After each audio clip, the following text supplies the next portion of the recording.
In second grade mathematicians. Ms. Moss here. I'm back with another math lesson today.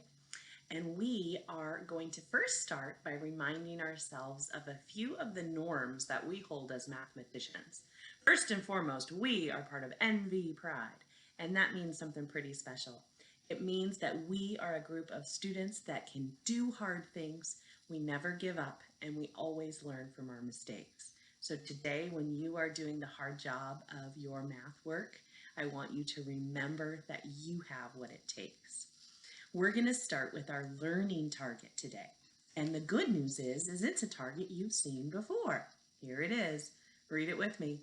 I can understand number relationships. And the relationship that we're going to look at is the relationship of numbers when we divide them or cut them or think about them in terms of a math vocabulary, which is the word half. We started talking about half last week in our math work, and we're going to look at that a little bit closer. To know what half means, you have to understand, and these pictures here will help us a little bit. Half means that you are going to take one part when a number, a shape, or maybe a set, like this group of marbles here, half of them are black and half of them are white, is divided into exactly two parts. And there's something a little tricky about those two parts. The two parts have to be equal. Now there's another math vocabulary word that we have to understand in order to understand our definition of half. What does it mean when we have something in two equal parts? Equal means that they are the same. They have the same value, right? And when we think about a double, it helps us to think about half. That's a relationship. I'm thinking that doubles are always even numbers.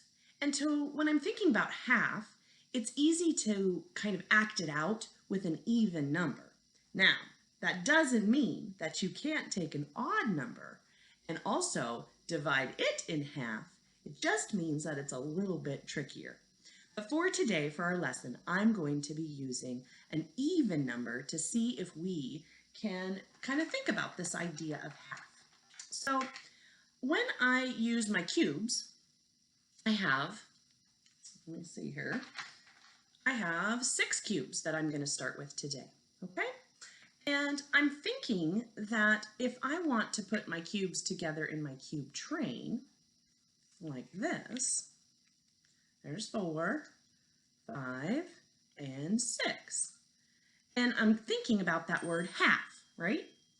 So I have 2 boys, and I kind of like to think about my cubes of if like I were to cut a piece of cake or a piece of brownie in half. And if I were to cut this brownie or this piece of cake in half, like this, and have 4 on this side, and I had 2 on this side for that piece of cake, I would probably have a pretty grumpy boy on my hand, because this one you can see has more, and this one you can see is a little bit smaller. It has less. And so the person that got this piece of brownie or piece of cake would be a little bit grumpy with me, because the shares, the parts, are not equal. So when I'm talking about dividing something in half, I have to make sure that it has exactly the same in the first part as it does in the second. And you can see here with 6, I have 3 cubes here and 3 cubes here. And when I put them together, I have that total of 6 cubes. That's that number relationship, right? I have the same number in both parts when I divide it in half. I have one more poster to show you to remind you of this concept of taking half. You have seen it before. When you subtract half of a number, the number or the answer matches the amount that you subtracted. And I want you to be thinking of maybe looking for a pattern of why that happens. Here's the example again. If you have 16 and you take away 8, you're going to be left with the exact number, the 8. Remember, when we had 6 and we took away 3, we were left with 3, that exact same number. Your job is to look at numbers and think about half in your math today. All right, friends, we were just looking at our cube train here, and you watched me divide it in half. And I also want to show you another way that we can represent visually what that number might look like when we cut it in half. Remember, half is when one part of a number or a set is divided into exactly 2 equal parts. And we can see those 2 equal parts really easily when we look at our cubes. And I'm going to show you how, looking at our cubes, we could also show that on a tool we use a lot in 2nd grade, which is our open number line. So here you can see I have my number line starting at 0, and it goes until the 6. Remember on a number line that the numbers are smaller on the left side, and they get larger as we go to the right. So when I look at the number 6, here are my total number, and you can see that the first part, I have 1, 2, 3, 4, 5, 6 jumps to get me to that number 6. And remember, when I'm cutting something in half, I want it to be in exactly 2 equal parts. And you can see that the first part, if I do it in my 2 piles like I showed you, my first part would have exactly 3 on this side, and then it takes another 3 on this side to get to the total of 6. Now this one is really easy to see because the number is pretty small. But as we know in 2nd grade, our numbers are getting much, much larger. So now I'm going to use this open number line as a helpful tool for me to still understand how I could cut something larger in half. So on this number line, I'm going to start again with the 0. And this time, if I was thinking about the number 100 and I wanted to cut it in half, exactly in half, I would have to think about what number would be right there in the middle between 0 and 100 so that I would have the same amount on this side of the number line as I have on this side of the number line. And when I think about half of 100, it helps me to think maybe about money. So I'm thinking about $1 or 100 pennies. And if I cut that in half, I would have 50 cents. So I know that right here in the middle, I would have 50. And to make sure that I'm right, I would have to prove that there's just as many jumps from 0 to 50 as there is from 50 to 100. And maybe I could show that by counting by tens. So I would say 10, 20, 30, 40, 50, and each of these would be a jump of 10. And then if I kept counting, I would say 10, 20, 30, 40, 50,